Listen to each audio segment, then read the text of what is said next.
All right, let's talk about one of the biggest, most epic showdowns you'll ever see. I mean, this is a true clash of the titans. We're going to dissect that incredible moment, the unstoppable force that is the Hulk versus the unmovable object that is the Hulkbuster. Let's get right into it. Just look at this. This one image really says it all, doesn't it? It asks the big question, how do you stop the unstoppable? I mean, think about it. You're up against a pure force of nature, something you can't reason with, something you can't just, outmuscle with normal tactics. So what do you do? Where do you even start? That's the massive problem we're digging into. Okay, so let's tackle that question. To figure out how to stop the unstoppable, you've got to first understand what makes him so, well, unstoppable. So let's start there. Let's take a closer look at the Incredible Hulk. And here's the thing you have to remember about the Hulk. He's not just some mindless monster. It's it's more tragic than that. He's actually one half of this incredibly sad duality. You've got Dr. Bruce Banner, this brilliant, brilliant scientist, trapped inside this engine of pure destruction. When that rage takes over, the genius is just gone, locked away. And all you're left with is this massive, green-skinned behemoth. And this is what makes him so terrifyingly powerful. It's like a vicious cycle. His strength literally feeds on his anger. It creates this insane feedback loop of destruction. The angrier he gets, the stronger he gets. Period. And if that wasn't enough, you throw in his superhuman durability and a healing factor that makes him pretty much indestructible. Yeah, you've got yourself a truly unstoppable force. Okay, so that's the unstoppable force. The question then becomes, what in the world could possibly be the immovable object? Well, in this case, it's not something you find, it's something you build. So let's talk about engineering a solution for what seems like an impossible problem. Now, make no mistake, this is not just another Iron Man suit. Not even close.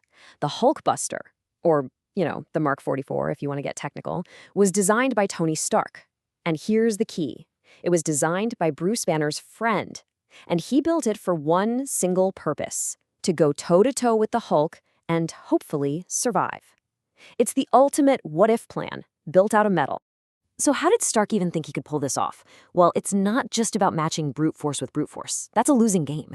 It's about endurance. The absolute game changer here is its modular repair system. Veronica? This thing can actually repair the suit in the middle of the fight. It's brilliant. See, Tony knew this would be a battle of attrition. The whole suit is designed to simply outlast the Hulk's rage. So let's look at the tail of the tape here. When you put these two side by side, you realize it's so much more than just a physical fight. It's a total clash of philosophies. You've got the Hulk's raw, chaotic, unpredictable power going up against the Hulkbuster's strategic, engineered might. It's nature versus technology. It's rage versus reason. But when you strip it all away, at the very heart of it, it's a story about two guys. One is the man trapped inside the monster. The other is the man in the suit. All right, so we've covered the who and the what. We know the players. But now we get to the most important part, the why. Because believe me, this isn't just some random superpowered brawl on the street. This is deeply, deeply personal. It's a conflict that comes from a really tragic place. So, yeah, why are they fighting? I mean, seriously, this is the question that's just hanging over this whole scene, right? These guys are teammates, they're friends. So, what is going on? Why this absolutely brutal, city-destroying fight? And that right there is the absolute key to understanding all of this. This isn't a simple good versus evil thing. This is not Iron Man fighting a villain. This is Tony Stark trying desperately to stop his friend, a friend who has been pushed way past the breaking point and has completely lost control. He's trying to save civilians, for sure, but he's also trying to save Bruce Banner from himself. Think of it this way. It's an intervention, not an execution. And if you look closer at the scene, look at the crumbling street, the destruction just everywhere in the background, you see what the real enemy is here. It's collateral damage. For Tony, this fight isn't about winning in the traditional sense. It's about containment.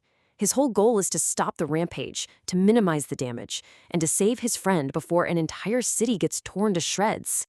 So, after all this devastating clash, it kind of forces us to step back and ask a much bigger question. In a fight like this, what does winning even look like? What does it mean? You've heard the old saying, right? An unstoppable force meets an immovable object. Well, that classic paradox just perfectly sums up this entire conflict. It describes a situation where there's just no clean outcome. There's no easy answer. Something has to give. But what is it going to be? The force? The object? Or is it going to be everything and everyone caught in the middle? And I guess that's the ultimate question we're left with, isn't it? When you're in a fight where a friend has to subdue a friend, where the city itself is the battlefield, is winning even possible? When the cost of victory is measured in shattered buildings and maybe a shattered friendship, can any outcome really be called a win? Or maybe the fight itself is the real tragedy here. Something to think about. Thanks for joining me for this one.